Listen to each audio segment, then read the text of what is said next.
Ashram of Saint Ramana at Arunachala drew crowds of devotees on September the 1st to mark the completion of 50 years since Ramana first set foot on the sacred soil of this historic mountain shrine. From far and near they flocked for darshan of the holy sage, who by the severest austerities and profound contemplation has attained spiritual wisdom and serenity unique in the country. Thousands draw comfort from his mere presence, for he neither preaches nor blames, setting at ease all who come to him by the essential goodness he radiates to all around. A good man in a troubled world.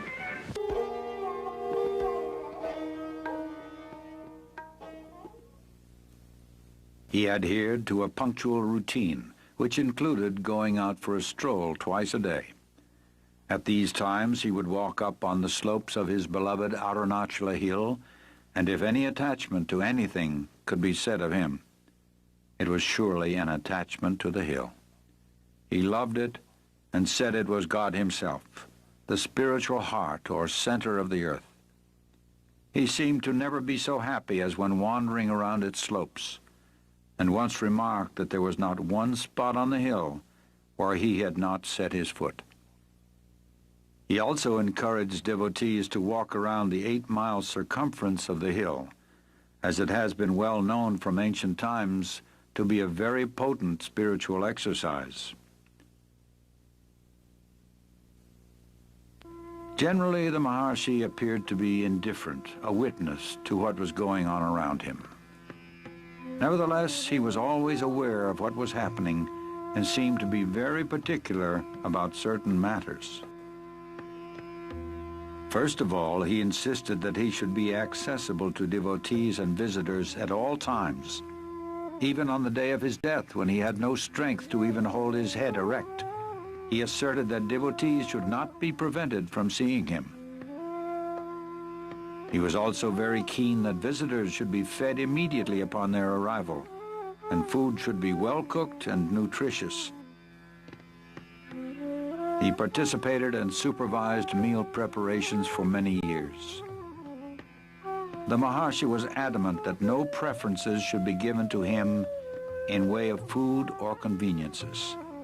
If it is good for me, it must be good for all, he would say when some special food preparation or medicine was offered him. He would then make the attendants distribute the item to everyone present before he would take it himself.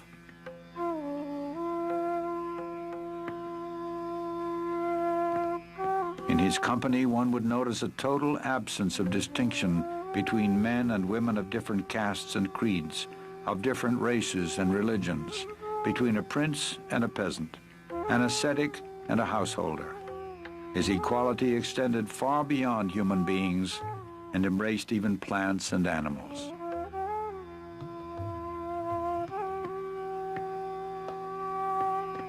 His love for and affinity with animals can be compared only to that wonderful child of Christ, St. Francis of Assisi. They all came to him, dogs, snakes, monkeys, crows, deer, peacocks, chipmunks, and cows, to name a few. Their silent language was known to him, and when he spoke, they understood and obeyed. He arbitrated the monkeys' quarrels. He has been known to speak to the wild leopards and cobras, and the whole animal kingdom accepted him as their guardian and defender. All felt his grace and acted with intelligence in his presence. He considered every living creature as equal, and those who came to him deserved an equal share to the land and resources of Ramanashram.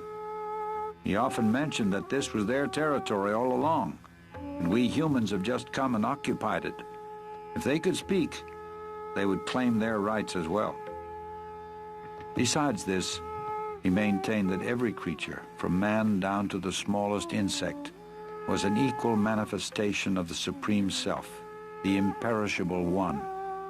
And even an animal can progress spiritually and on rare occasions attain liberation. This was demonstrated in the life of the cow Lakshmi. For over 20 years she lived in the ashram and exhibited a rare devotion to Bhagavan and intelligence in all matters. Bhagavan fully reciprocated her gentle devotion, and on her last day, and her end was near, he found perfect reality. He often said that the true teaching was in silence, but this does not mean verbal expositions also were not given. And although he authorized many different methods of spiritual practice, he, however, laid the greatest emphasis on the path of self-inquiry. The first and foremost of all thoughts that arise in the mind is the primal I thought. It is only after the rise or origin of the I thought that innumerable other thoughts arise. Search by means of a deeply introverted mind wherefrom this I arises. If we go inward questing for the source of the I topples down, and immediately another entity will reveal itself proclaiming I. Even though it also emerges saying I, it does not connote the ego, but the one perfect existence. People of all religions came to him, and he never advised any of them to change their faith or abandon their creeds. He answered all their questions patiently, but in the end brought them round to the self. Know who you are, then all else will be known, he would say. To a question put to him about happiness, he replied, happiness is your real nature. You identify yourself with the body and mind, feel its limitations, and suffer. Realize your true self in order to open the store of unalloyed happiness. That true self is the reality, the supreme truth, which is the self of all the world you now see, the self of all the selves, the one real, the supreme, the eternal self, as distinct from the ego or the bodily idea for the self.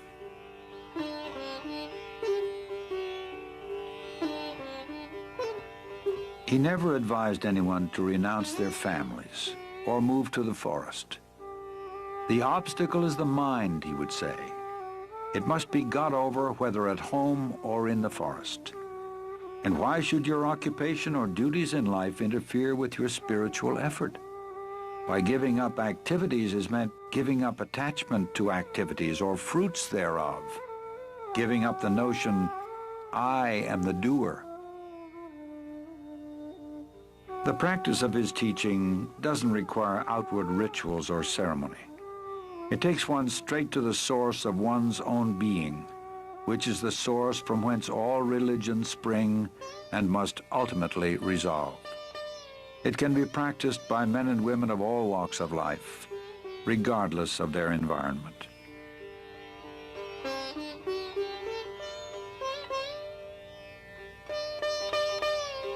The Maharshi lived what he taught. In fact, his life was the most perfect demonstration of the supreme state of self-realization. And although he was fixed in the permanent state of pure awareness, his body was subject to the laws of nature. In time, it became afflicted with rheumatism and weakened with age. Early in 1949, a small nodule appeared below the elbow of his left arm. It was surgically removed.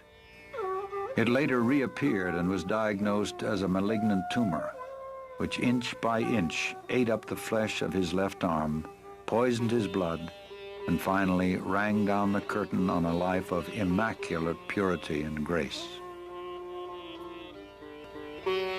Throughout his final year, there appeared to be terrible suffering, but the Maharshi never complained.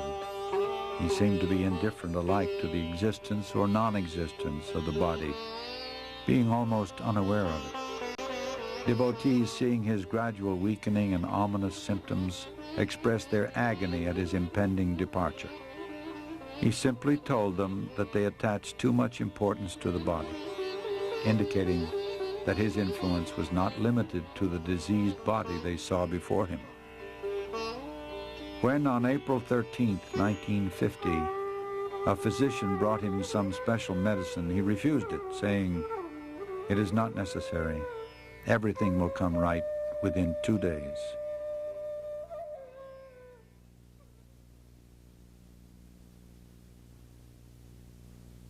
The next day, a long crowd filed past the open doorway. There was no struggle, no spasm, no other sign of death, only that the next breath did not come. At that very moment, an enormous star trailed slowly across the sky and disappeared behind the holy Arunachala hill.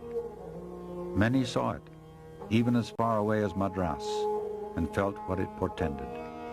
It was exactly 8:47 p.m., April 14, 1950. Next day, a pit was dug and the body interred with divine honors. The crowd, packed tight, looked on in silent grief.